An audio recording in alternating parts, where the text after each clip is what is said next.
Hi, I'm Karen, and I am so excited to be here. And welcome to my Pampered Chef Karen's Crazy Kitchen. And today, when we were talking about the deep covered baker, and when I think of the deep covered baker, I think of my favorite recipe, and that is ciabatta bread. And I love being able to show everyone how to make a loaf of ciabatta bread because it's so inexpensive, and you guys, it is so easy. And I hope my plan is to show you how easy it is to make this bread. It just takes a little timing and a little planning, but that's really all it is. And you can make this loaf. I meant to figure this out, but okay, there's 3 cups of flour per pound, and 5 pounds of flour. I meant to look. I think I paid $4.44 for this flour. I'm using bread flour today. However, I often use all-purpose flour. I like to keep bread flour around because I like pizza crust that's crispy, and I think you get a crispier pizza crust with bread flour. But anyway, it's about like $1 a loaf. And I know here in northern Florida, in the Panhandle, to find a good loaf of sourdough bread, it is at least $10. All right, I paid up to $14. So, and I have played with sourdough, and I like sourdough, but I actually like my ciabatta bread even better. I just think the sourdough might be a little bit better for your gut, which I'm trying to figure out. But anyway, ciabatta bread, cheap and really easy. So let me do my best to show you how to make ciabatta bread. All right. So the first thing I do is I get my batter bowl. Now, our batter bowl, I call this the bachelor bowl. Beer, cereal, that's really all they need. But anyway, and I used to have 4 of these because when I make ciabatta bread, and I have made hundreds of loaves of this, I have to tell you, and I've made every mistake you can make with it, and it still turns out a decent loaf of bread. So anyway, I'm going to use this batter bowl, and what I'm going to do is I am going to measure in. I'm just going to grab a straight edge here. I'll just use a knife. And I am reaching into my flour bin here, and all I'm doing is I am just stirring this up a little bit.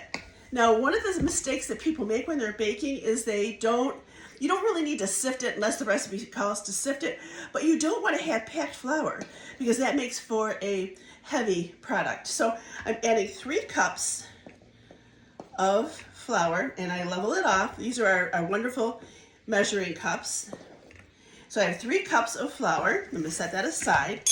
And what I'm going to do is I'm going to use our measuring spoons.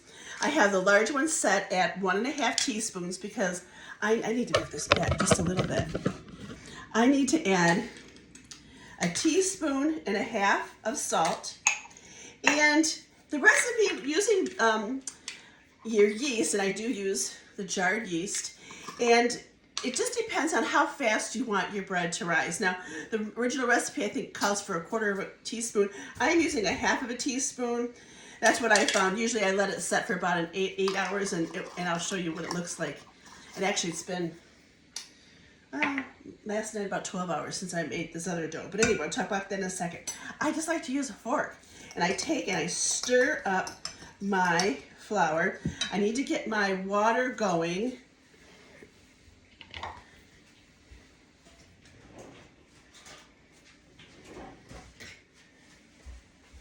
Let me get my hot water going, and I thought I was prepared. One of the things that the big mistakes people do with bread baking too is they don't have their water at the right temperature.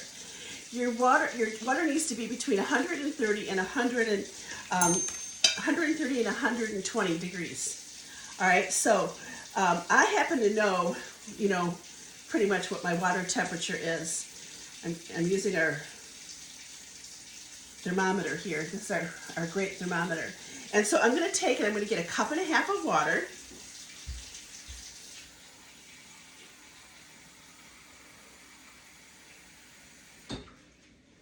This is actually a little hot than I'm used to, so let's see what the temperature is at.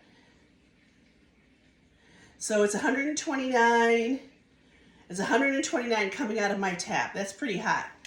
So what I do is I take my fork and I get it going and I add my water just like that.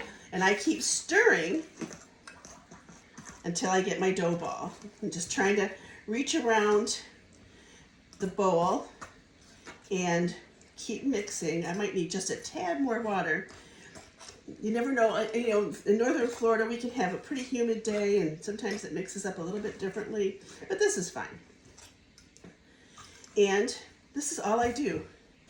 There's a little bit more flour there. I'm going to scrape off my fork. One thing to let you know that if you are a sourdough baker or a baker with bread, put as least amount of this down your sink as you can. Don't put the globs. Let it soak in water, and just don't. This is, remember when you were a kid and you would make glue out of water and flour? It'll do that to your pipes too.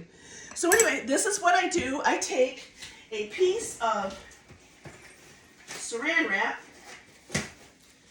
I put this around and I let it set. Now usually what I do is I just stick this into my microwave. I don't do anything other than set it in the microwave. I don't cook it or anything or warm it. And then I let it set for 8 to 10 hours until it looks like this. So hold on a second. And this is the dough I prepared last night for today's demo. Now, I gotta move this back just a little bit here. And so what I do now is I take our bench scraper and the scraper here. And all I do is I take let me talk about this first. This is our pastry mat. You guys, I love this thing.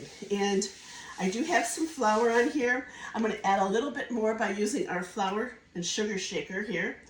I'm going to sprinkle a little bit more flour on. Don't be stingy with the flour. And I'm going to take this and I'm going to try not to manipulate it too much. I don't want it to deflate. And I'm just going to take this and kind of help it and let it drop out of the bowl. Okay? Now look how, this is the hard part, right? I get my hands full of flour. I'm going to take and I turn it a couple times, and I'm just going to turn it and get a little bit of flour on it. And all I'm going to do is kind of do a stretch and fold. All right, I'm going to take this, fold it over, roll up, and I just put a little bit more flour on it. I'm going to roll it up. And what I usually do is I just take my bowl and I turn it upside down and I let it proof under there. Now, what I do, and then I let this set for 2 hours. Now, my deep covered baker is in my oven, preheating at 450 degrees. This is the only time I ever preheat a stone. And like I said, I've made hundreds of loaves of these. And I've been thinking I want to try it without heating it, because I do like a crispy crust, but I might have a softer crust if I don't preheat it. But anyway, I preheat my stone. It's been in the oven for a half hour. So at 90 minutes, after I get this ready, I set my timer for 90 minutes. I start my oven at 450 with my deep baker in it, okay? And then in a half hour, it's ready to go. Again, this needs to set like this for 2 hours.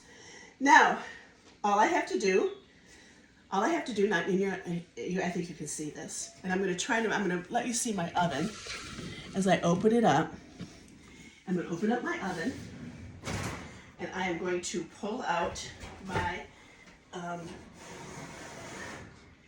deep covered baker. Again, this is blazing hot, and here's my deep covered baker. You can tell I've made a lot of loaves of bread in here. The worse it looks, the better it cooks. This is the seasoning. This is not dirty. All right.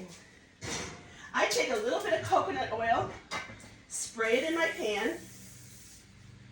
I take this loaf of dough I have ready, and I throw it, and I mean throw it, in my baker. I put the lid back on it, and I set my timer for a half hour, and I take the lid off, and I do it, and I let it cook without the lid for about 5 to 10 minutes until it looks like this. And this is just delicious. Now, you're supposed to let it cool before you slice it. However, especially the first time you make it, get a stick of butter, a knife and just give in. It is so good.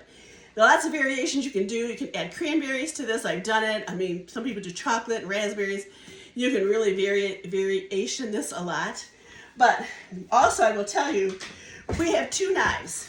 And there are times I like this knife better. And there are times I like this knife better. This knife is better for the time you're pulling that out of the oven and you think, I am just going to give in and it's hot. I like to cut my bread hot with this one. Now with this one, I will cut when it's cool with my forged cutlery knife. So our color-coated bread knife is terrific. Our forged cutlery knife, I'll cut down a tree. But they are wonderful knives depending on the level of expertise in your kitchen or how picky you are. You get pretty picky when you're a Pampered Chef girl, and I love my forged cutlery knives. So anyway, that is how to do ciabatta bread. If you have any questions, please let me know. Thank you so much for joining us in our workshop. We hope that you will get a lot of great recipes, a lot of great tips from this amazing team that I am so happy to help started. So love all you guys, love my team, love ciabatta bread, and I love my business. See you soon.